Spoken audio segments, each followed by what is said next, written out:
everyone, welcome to Logan's Mosh Pig. Glad to have you here. Do me a favor and please subscribe if you haven't already. You're just in time for a new episode of Rock and Read. Today we'll pick up where we left off with Chapter 6 of Set the Night on Fire by the lead guitarist of the Doors, Robby Krieger.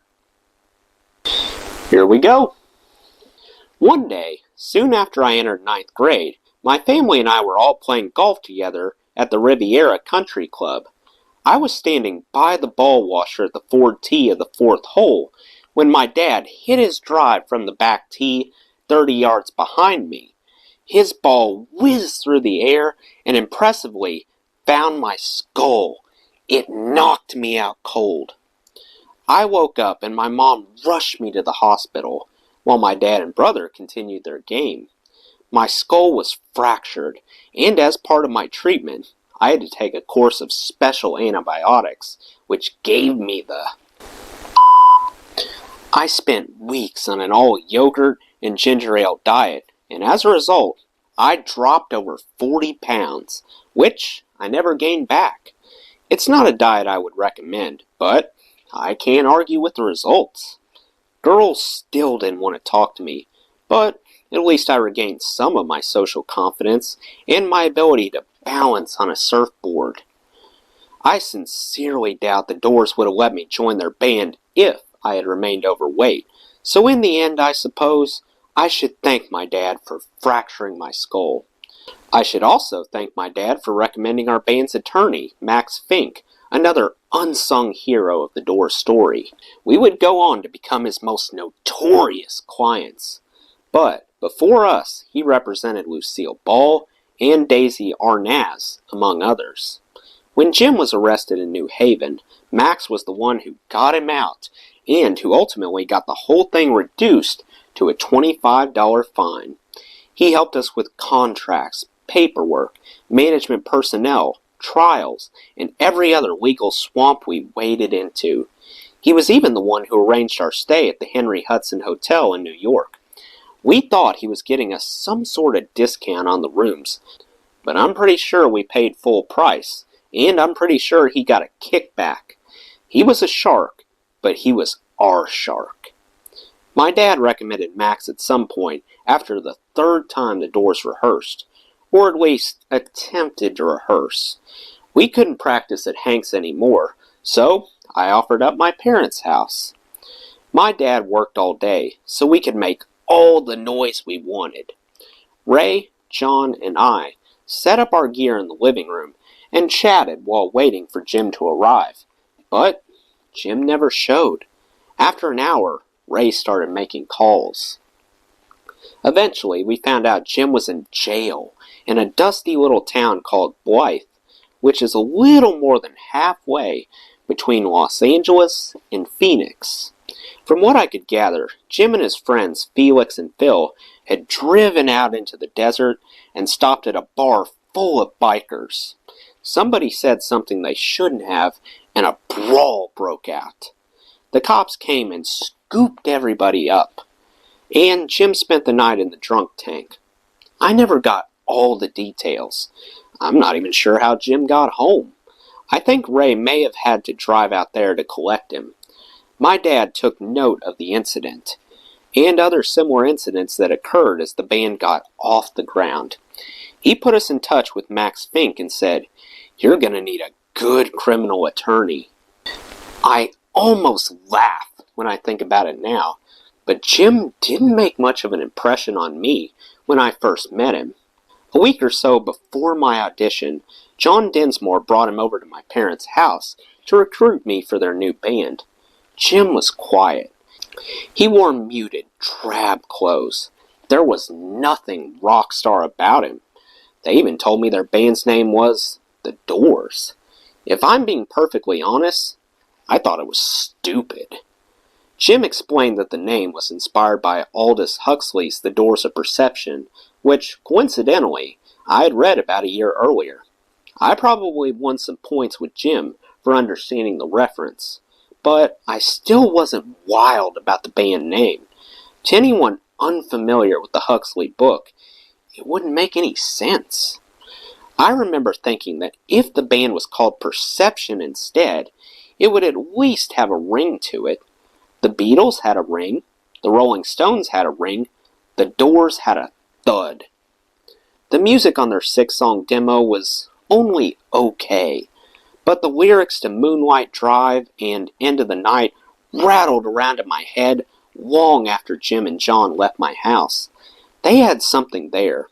I still might not have bothered to audition, except for the fact that they already had a deal with Columbia Records. I was especially starry-eyed because the guy who signed them was Billy James, who had worked with Bob Dylan. The singer, the band name, and the music weren't all that impressive, but a deal with Columbia Records was. I figured it might be worth a shot. A few months after I joined the Doors, Jim strolled into the Columbia offices one day on a heroic dose of acid. I have no idea what he said or did in there. All he told us was that he and Billy James had met with some of the higher-ups on the label. Jim seemed proud of himself. When he was on acid, he thought he could control people's minds. I had those guys eating out of my hand. I just told them where it was at. We're going to be the biggest band on Columbia. Soon after, we found out that we had been dropped. It's possible we would have been dropped either way. Signed was a nebulous term. The Doors had a developmental deal, which was something labels handed out to dozens of artists at a time. Whichever bands became popular would be kept on the label. The others would be tossed. Billy James believed in the Doors and had been working hard to get his bosses excited about us, but the demo was amateurish and we were struggling to get gigs. Jim's psychedelic meeting with the Columbia execs was obviously the last nail in the coffin. Billy James was sorry to see us go, but in a strange twist, he ended up working with us anyway, when he later took a job with Elektra Records. Early on, he offered us some prophetic words about Jim Morrison. If he ever gets power, watch out. Ray saw something in Jim when Jim first sang a song to him on the sands of Venice Beach, and Ray's confidence never wavered from then on. John saw something in Jim, enough to convince me to audition for the band. I didn't see it, not at first, not the way Ray and John did. I liked Jim personally.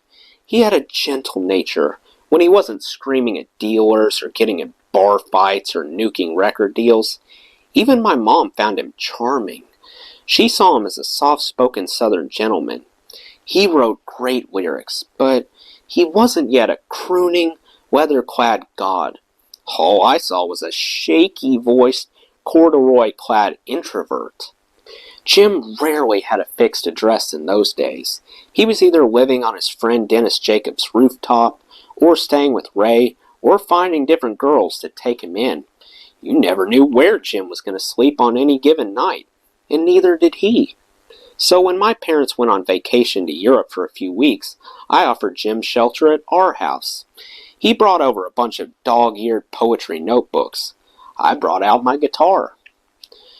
We had already worked on songs like Break On Through and Light My Fire with the band at our rehearsals, but this was the first chance Jim and I had to collaborate one-on-one.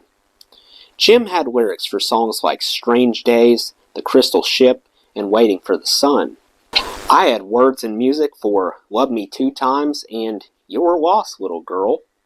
I showed Jim a Ravi Shankar-influenced raga I was working on, and he pulled out a couple of stanzas to a song he called The End. We traded ideas for licks and lyrics and bonded over the thrill of creation as new music flowed out of us. Finally, like Ray and John, I saw it. Writing with Jim was a uniquely interesting experience, one that I haven't been able to replicate since. And while Jim was staying with me, he was generally well behaved. My grandfather was there to chaperone us, which was a little embarrassing for me. He was a quiet, old man who barely registered as a presence in the house. I apologized for his having to be there, but Jim said, "No, man, he's cool. I like him." Just as Jim had surprised me with his violent side, he could also be shockingly polite. He didn't drink much while we were hanging out, so he was the sweet, friendly, funny Jim that was so easy to like. Maybe this band was going to work out after all. But then, one night while he was staying with us, Jim went out drinking with my brother Ronnie, and they were pulled over by the police.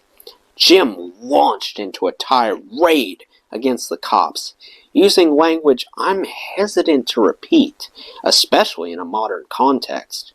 Jim, in so many words, accused the officers of compensating for their unusually small. He referred to them multiple times by a very harsh term, and further postulated that, due to their aforementioned modest size, they lacked the bravery to use their gear.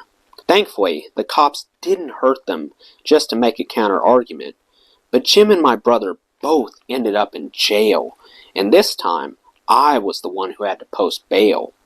It was a bit of a blemish on our otherwise productive and enjoyable time together, but it didn't spoil the creative energy we had generated, or the new bond Jim and I had forged. It was still clear to me that the Doors had a bright future.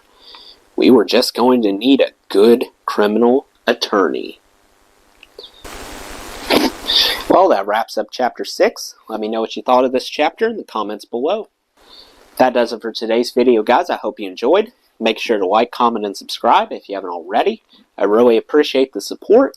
I'll see you next time. Till then, rock on.